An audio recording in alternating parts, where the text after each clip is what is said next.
durup gözümde gülüp bakan gözlerimi, yanlandırıp yüreğimde can diyen sözlerimi, canlandırıp gözümde gülüp bakan gözlerimi, yanlandırıp yüreğimde can diyen sözlerimi. Söyledim kimse yürsedim, canım deyip dayansadım, sen başımdan kuvansadım, kalbimin sesini duysadım.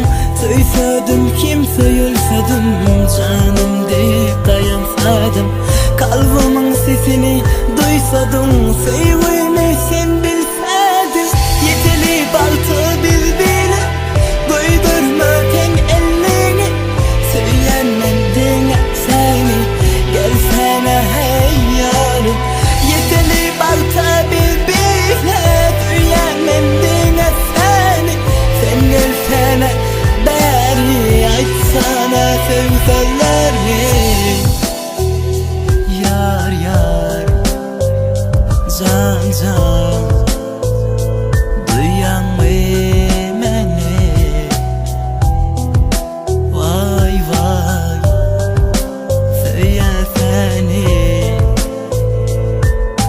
al sevgimi. Söyledim hem söyledim, canım deyip dayansadım, sen başımdan kovansadım, kalbimin sesini duysadım.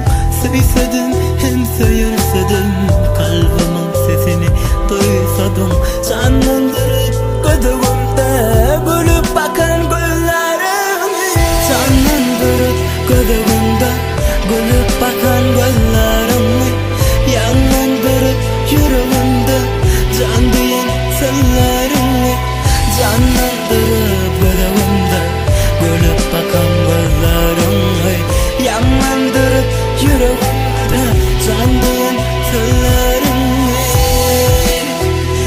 Yarım, canım, söyleyen seni, canım,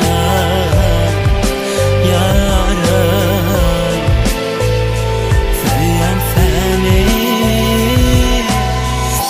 Söyledim kimse yürsedim, canım deyip dayansadım, kalbimin sesini duysadım, sevgilim.